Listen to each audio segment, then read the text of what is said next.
አንዴ አይግቦ መምህር አንዴ የዜዶ ተራ ስለሆነ ልገባ ግን አይደለም ልገባ አልነበረም። ይቀጥል። አንዴ ዜድ ጨርሱ። አንድ ጊዜ መምህር አንዴ። እሺ ዕብራውያን ምዕራፍ 2 ቁጥር 14 ላይ አነብላለሁ። እንደዚህ ይላል፣ እንግዲህ ልጆቹ በስጋና በደም ስለሚካፈሉ እርሱ ደግሞ ከሞት በላይ ስልጣን ያለውን በሞት እንዲሽር ይኸውም ዲያብሎስ ነው። በሕይወታቸው ሁሉ ስልጣን ስለ ሞት ፍርሃት በባርነት የተያዙ የነበሩ ሁሉ እንዲያወጣ በስጋና በደም እንዲሁ ተካፈለ ይላል። በስጋና በደም የተካፈለው ማን ነው?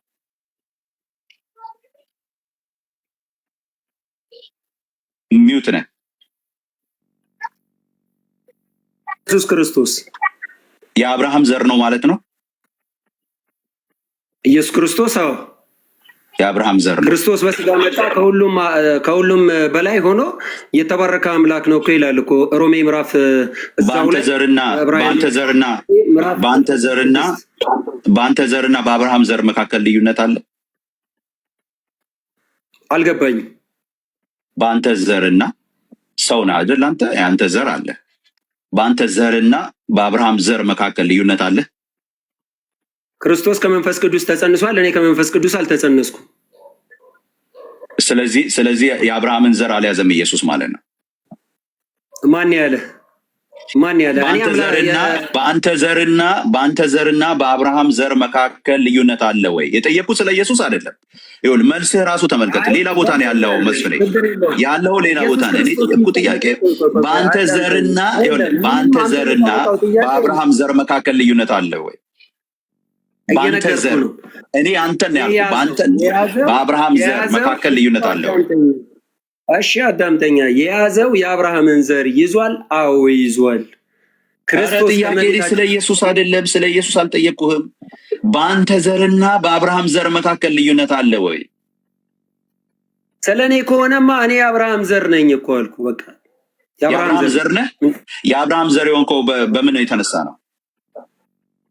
እንዴት የአብርሃም ዘር ልትሆን ቻልክ? የእምነት አባት የሱ ስለሆነ በስጋ ነው የጠየቁ። በስጋ ከሆነ ያው ከዳዊት የመጣው ነው ለማለት ፈልገህ ከሆነ አዎ። ዳዊት ከማን የመጣ ነው? ከአብርሃም። አብርሃም ከማን የመጣ ነው? አብርሃም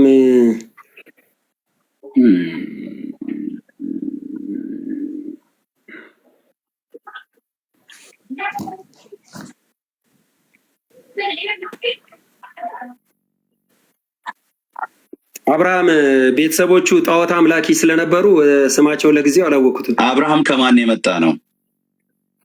ስለ ጣዖት አምልኮ አልጠየቁም። አብርሃም ከማን የመጣ ነው? ያን ነው እየነገርኩ እኮ ያለው። ጣዖት አምላኪ ስለነበሩ ቤተሰቦቹን አላውቅም እኮ አልኩ። ጣዖት አምላኪዎች ነበሩ። አብርሃም ዘር የለውም ማለት ነው? አላልኩም። ጣዖት አምላኪዎች ስለነበሩ የእሱን ፋሚሊ አላውቅም አልኩ እኮ። ጣዖት አምላኪ እንደሆኑ ግን አውቃለሁ። ጣዖት አምላኪ የሆኑት የእሱ ፋሚሊዎች ከየት ይመጡ ናቸው? እሺ እስራኤላውያን ናቸው። እስራኤላውያን ናቸው። እስራኤላዊ ከየት የመጣ ነው? ዘር አለው እስራኤላዊ? አዎ አይሁዶች። በቃ ካዳም በለው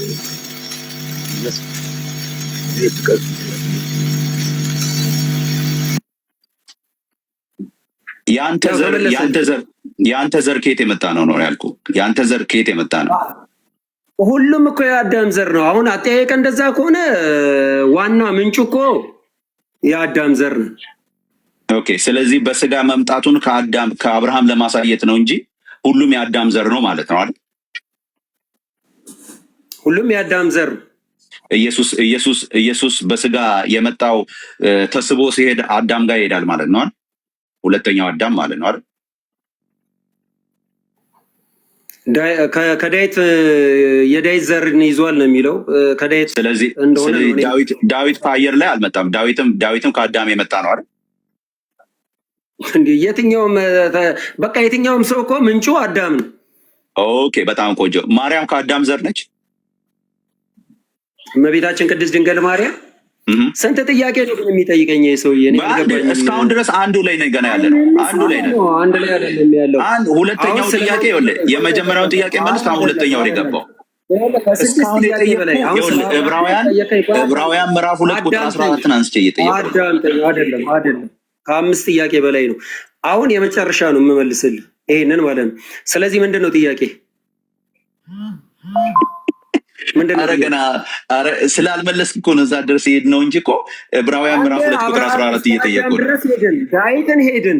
ይሄ ሁሉ ጥያቄ አይደለም አይደለም፣ ጥያቄ አይደለም።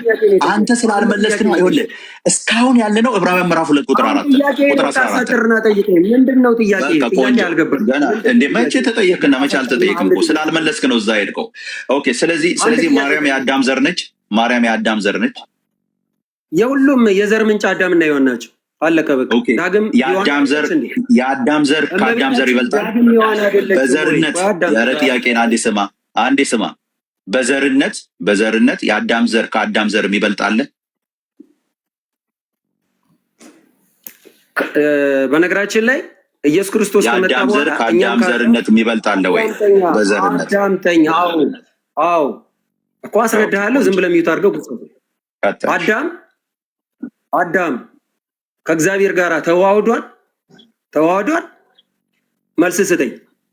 ተዋህዷል ወይ? ስጋውን በልቷል? ደሙን ጠጥቷል? እሱ መኖሪያ አድርጎታል? ኧረ እኔ ስለ ዘር ነው ያወራው እኮ እየነገርኩ እኮ ነው። አሁን ስለ ዘርን ብትጠይቀኝ የአዳም ልጆች ነን ተባለ እንጂ ስለ ዘር ከሆነ የአዳም ልጆች ነን ሁላችንም። ይበላለጣሉ? ያው የሚበላለጥበት ሂደት አለ። ከነበረን ክብር በላይ ስላገኘን ከአዳም የበለጠ ክብር አግኝተናል። እግዚአብሔር እኛም መኖሪያ አድርጎታል የኛን ማንነታችን። ስለዚህ በፊት አዳም ከነበረው በላይ አግኝተናል በክርስቶስ በስጋ። አብርሃም እስራኤላዊ ነው ብለኝ ነበር እኮ ቅድም። አሁን ምንድነው ጥያቄ? አብርሃም እስራኤላዊ ነው ብለህ ነበር። እስራኤላዊ ነው አብርሃም እስራኤላዊ ነው ብለህ ነበር። እስቲ እስራኤላዊ ነው የሚል አንድ ማስረጃ ሌላ ጥያቄ የለም ወይ? አንድ ማስረጃ ይኸውልህ፣ አንድ ማስረጃ አብርሃም እስራኤላዊ ነው የሚል አንድ ማስረጃ። ሌላ ጥያቄ በቃ ስለሌለው አይ ቲንክ ሶፊዬ እኔ ይብቃኝ መሰለኝ። ለመሰለህ አንደኛ ወንድሜ መስፍኔ የማርያምን ይኸውልህ ፕሩፍ ማድረግ የፈለግኩት አንድ ነገር ነው። የአዳም ዘርን ወይም ደግሞ አብርሃም እስራኤላዊ ነው ብሏል። ለምሳሌ አብርሃም እስራኤላዊ መሆኑን ማስረጃ አምጣ ብየው ነበረ። ያው እንዳየው ነው። ሌላ ጥያቄ ይላል ማርያም አዳማዊ ማለት የአዳም ዘር አይደለችም የሚል ከሆነ እንግዲህ እሱን ማየት ነው። ምንድን ነው ከሰው በላይ ያደርጋት የሚለውን ነገር ማብራራት አልቻለም። ስለዚህ አይ ቲንክ በዚሁ እኔ ላብቃ፣ ወደ እንትን ልሂድ። ተባረኩልኝ። መልካም ጊዜ። እናመሰግናለን። አንተ ቅድም እኮ ተማምነን እኮ እሱን ጨርሰልኛል። ሲጀምር ወጥመድ ገብቶኛል። አንደኛ ነገር እኔ አዋቂ ብትሆን ዜድ በጣም ደስ ይለኛል። መብርሃንን አሁን በዚሁ ደግሞ ሌላ ስለ ክርስቶስ ምልጃ እኔ እናንተ አንድ ሁለት ጥያቄ እንጠያየቅ። አንድ ሁለት ጥያቄ እንችላለን። ጥያቄ የሚረባ ይሁን እንጠያየቅ። ሁለት ጥያቄ ነው ያልከው። ሁለት ጥያቄ የትኛውንም ምልጃ ባይዘው የትኛውንም ምልጃ በተመለከተ ነው የምንጠይቀው። የምትጠይቀኝ እኔ እንደዛ ነው። ለምን ትፈራለህ? ሁሉንም የፈለከውን ምልጃ የፈለከውን እንዳትገድበኝ ጠይቅ። ሁለት ጥያቄ ጠይቅ። የፈለከውን ለምን በሁሉም ላይ በሁሉም እግዚአብሔርን ያደንቃለሁ። በክርስቶስ ጨርስና ቆይ አንተ በክርስቶስ ትጠይቃለህ፣ እኔ ይኸውልህ በክርስቶስም ትጠይቃለህ፣ በፈለከው ትጠይቃለህ። እኔም እንደዛው ቀጥል እመልስልሃለሁ። ቀጥል ጀምር። እኔ ስለ ክርስቶስ ነው የምጠይቀው። አንተን መብት ነው። እኔ ደግሞ የምፈልገውን ጠይቃለሁ። ቀጥል አንተ። እሺ ችግር የለውም። ትጠይቀኛለህ፣ በቃ ትጠይቀኛለህ። እንደውም ደስ ብሎኝ እመልስልሃለሁ። ችግር የለውም። አሁን አንተን የምጠይቀህ በምንድን ነው የዳንከው? በክርስቶስ ሞትና ትንሣኤ በክርስቶስ ሞትና ትንሣኤ በማመን የኃጢአት ይቅርታን በማግኘቴ እኛለሁ። አማላጅ ማን? አንድ ጥያቄ ተመልሷል። ሁለተኛ ጥያቄ ይሄ ወጥ ነው። አንድ ጥያቄ ነው። ኖ ገና ጠይቄ ያልጨረስኩ አልጠየኩም። ካልሆነ ሰዓት ዳንከው አልከኝ ወይ? አንድ ላይ አስቀምጣ ጥያቄዎች። ቆይ ጥያቄዎች። እሱ ይሻላል። 5 ደቂቃ ስጠኝ ወይ 10 ደቂቃ ይስጠን። 10 ደቂቃ ኖ እኔ አልችልም። መሄድ አለብኝ። 5 ደቂቃ አድርጎልኝ ቶሎ በል። 5 ደቂቃ አስቀምጡልኝ። ሶፊ ወንድማችን ሰው አለ? ሌላ ሰው ሞዴሬተር ማስቀመጥ የሚችል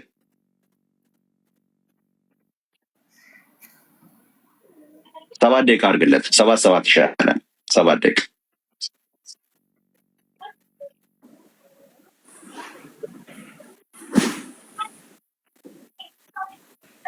እሺ አርጉልን ከተቻላችሁ።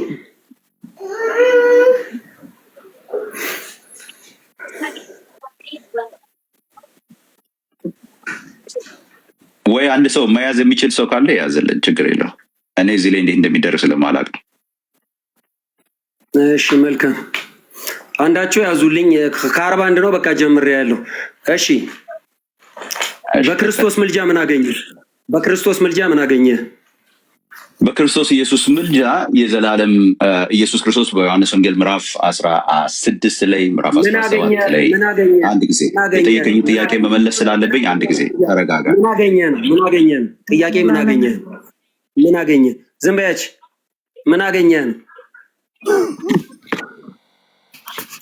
በክርስቶስ ምልጃ ምን አገኘ እኮ? ተረጋጋ። ከጠየቀኝ እኮ አንድ ጊዜ ቆይ አንዴ አትረብሽዋ። እኔ አዳምጠኝ። በክርስቶስ ምልጃ ምንድን ነው ያገኘኸው? ይሄንን ብቻ በለኝ። እሺ ዮሐንስ ወንጌል ምዕራፍ አንድ ጊዜ እኮ ጠየቀኝ። አልጠየኩም። ምንድን ነው ያገኘኸው? አልጠየኩም። ምንድን ነው ጠየቀኛል? አልጠየኩም ማለት በሰላም ነው መሰለኝ። ምን ሆነሃል ዛሬ? ምንድን ነው ያገኘኸው? በክርስቶስ ምልጃ ምንድን ነው ያገኘኸው ጥቅም ንገረኝ እኮ። ተረጋጋ። በሁለት ተከፍሎ ማየት እንችላለን። የመጀመሪያው በስጋው ወራት በዚህ ምድር እያለ ነው። ሁለተኛው ደግሞ አሁን ደግሞ ከትንሣኤ በኋላ ያለው ነው። ዮሐንስ ወንጌል ምዕራፍ 16 ይሄን ጥቅም አግኝቻለሁ በለኝ። እሺ በቃ ወዳጄ፣ ጠይቀህ ጸጥ ማለት የማችል ከሆነ መነጋገር ስለማንችል በጣም አስቸጋሪ ነው። እሱን ጥያቄ ተውኩት። ገብቶሃል? እሺ ደህንነትን ታጣለህ አታጣም? ከምልጃ ጋር አይገናኝም። ስለዚህ አልመልስም። ይገናኛል። ከምልጃ ጋር ስለማይገናኘኝ ደህንነት ማጣትና ለማጣት ከምልጃ ጋር አይገናኝም። ምልጃ ጠይቅ። እንዴት እንደማገናኘው አሳያለሁ። ምልጃ ደህንነትና ምልጃ አይገናኝም። ስለ ምልጃ ጠይቅ አባቴ። አይገናኝም። ይህን ያክል የማትተማመንበትን አስተምሮ ነው ይዘህ የምትወጣው። ቆንጆ። ሁለተኛ ጥያቄ፣ ኢየሱስ ክርስቶስ በአሁን ሰዓት አማላጅ ነው? አዎ። እኔ አማላጅ ነኝ ያለበትን እንድሰጠኝ ፈልጋለሁ። አማላጅ ያላለበት ደግሞ ዮሐንስ ወንጌል ምዕራፍ 16 ቁጥር 26 ላይ በስሜ ያን ጊዜ ትለምናላችሁ። እኔ ስለናንተ ምንም ለምን አይደለም። ጥያቄ ነው የምታብራራው? ምን እያደረክ ነው? ተረጋጋ። እንትኑም ብቻ በአሁን ሰዓት እናንተ አማላጅ ብላችሁ ጥሩኝ ያለበትን ማስረጃ እስቲ አንተ የጠራህበት ራሱ ቃል የዕብራውያን መጽሐፍ አንድ ጊዜ ራሱ መጽሐፍ ቅዱስን አማኝ ስለሆንኩኝ እኔ ኢየሱስ ክርስቶስ ግዴታ ጳውሎስ የተናገረውን አትቀበልም? አልቀበልም። ክርስቶስ ራሱ እኔ አማላጅ። ስለዚህ መልስ የለኝም። በቃ መልስ የለኝም። ጳውሎስ የተናገረውን መጽሐፍ ቅዱስን ስለማይቀበል መልስ የለኝም። ሶስተኛ ያዝ ብትይዝ ይሻላል እንደሱ። አማላጅ ለአንተ በአሁኑ ሰዓት ወይ አዳምጠኝ። ምልጃ ምንድን ነው ለአንተ? ምልጃ ምንድን ነው? ምልጃ መጽሐፍ ቅዱሳዊ ምልጃ አንዴሽ ከጠየቅ ሰጥ በናሰማ መልጃ መካከለኝነትን የሚያሳይ ማማለድ የሚለውን ማስታረቅ ማማለድ የሚባል ነገር አለው። እሱ ነው፣ እንደሱ ነው መካከለኝነት ማለት ነው። መካከለኝነት ምልጃ መካከለኛ ተብሎ የተፈታበትን አንድ ማስረጃ እስኪ። እሺ በጣም ምሁር የሆኑት የቋንቋ ሊቁ ማነው ስማቸው? ትቼዋለሁ። በቃ አማላጅነት ቆይ አማላጅነት ሲፈቱት ምን ብለዋል መሰለህ? ቆይ አንድ ጊዜ አንዴ ኪዳነ ወልድ ክፍሌ ቆይ ይኸውልህ ገጽ አንድ ጊዜ እሺ፣ አንዴ ጠየቀኝ። በቃ ጠየቀኝ። አሁን ሰጥ በል አንዴ ኪዳነ ወልድ ክፍሌ ይኸውልህ ቆይ አንድ ጊዜ ኪዳነ ወልድ ክፍሌ አንድ ጊዜ በ1965 ዓመተ ምህረት ባሳተሙት የመዝገበ ቃላቶች ላይ ገጽ 775 ላይ አንድ ጊዜ ገጽ 775 ላይ ኖ ሚዩት አድርግ ፕሊዝ፣ ሚዩት አድርግ። ጥያቄ ኦኬ። አማላጅ የሚለውን ሲፈቱ አንዴ የጠመመውን ይኸውልህ አቃንቶ የጎበጠውን አቃንቶ የጠመመውን አቅንቶ እንዲህ ቢሆን እንዲያ ብሎ አስታረቀ፣ አስማማ የሚልን አስቀምጠዋል ምልጃ። ስለዚህ ማስታረቅ ማስማማት የሚል ትርጉም ይይዛል። አይሆንም ካልክ ሄደ ኪዳነ ወልድ ክፍሌ ጠይቃቸው።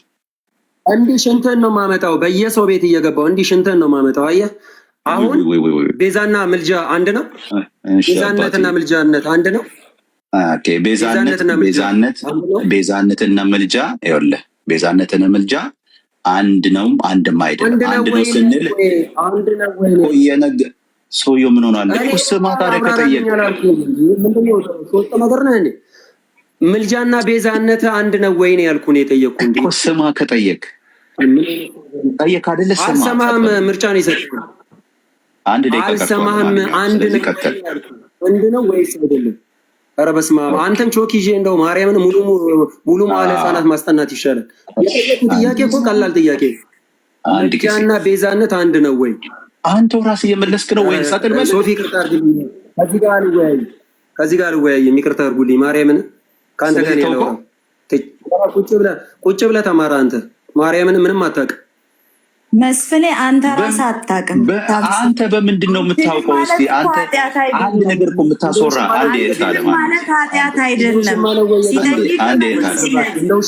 አይ ቆይ አንድ ጊዜ አንዴ ተይው ቆይ መስፍኔ ጥያቄው 6 ደቂቃ ጠይቃል። እኔ ጠይቃለሁ 6 ደቂቃ ጠይቃል። ቆንጆ አንድ ደቂቃ ጠይቀኝ።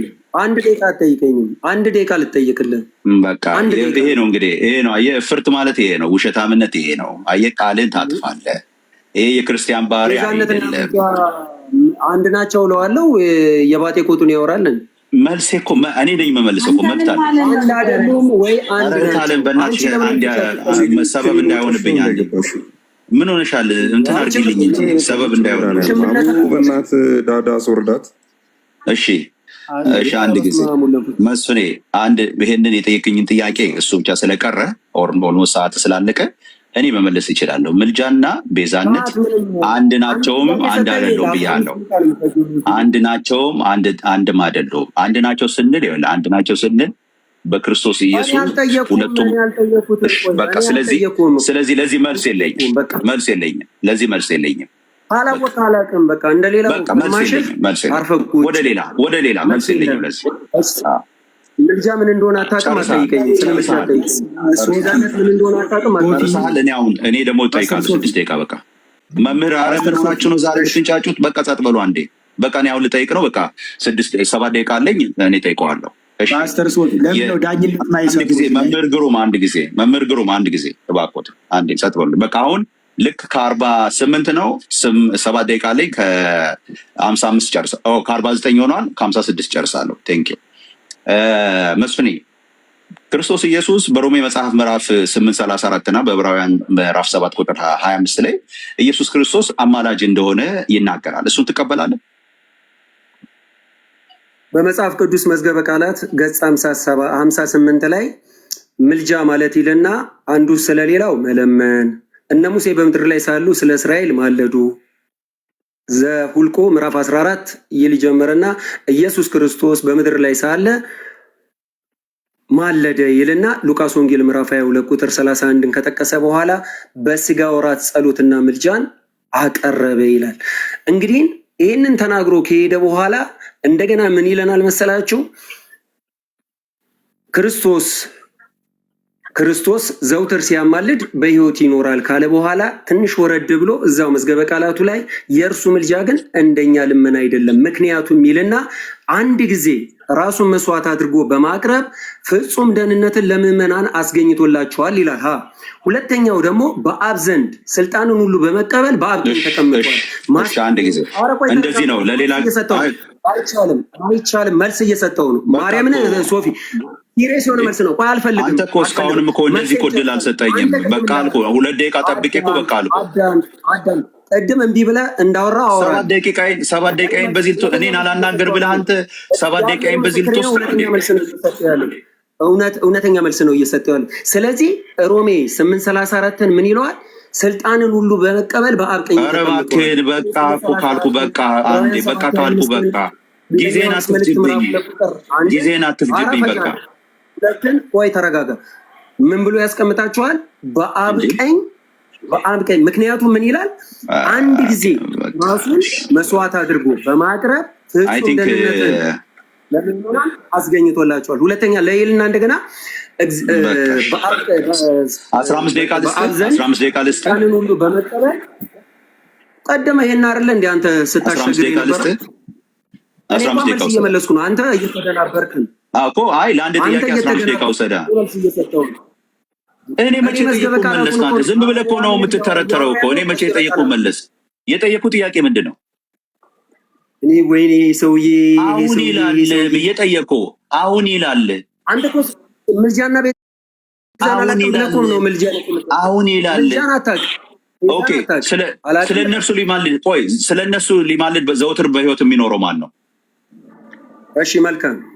ስለ እነሱ የሚማልድ ጥያቄ፣ ስለ እነሱ ሊማልድ ዘወትር በሕይወት የሚኖረው ማን ነው?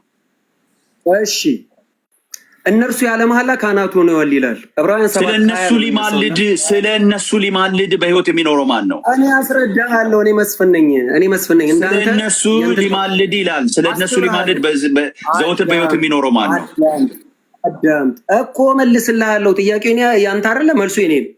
ስለዚህ ተረጋጋ። በቃ እኔ ነኝ መልሰው። ስለ እነርሱ ሊያማልድ እነርሱ የተባሉት ያለ መሐላ ካህናት የሆኑት እነማን ናቸው?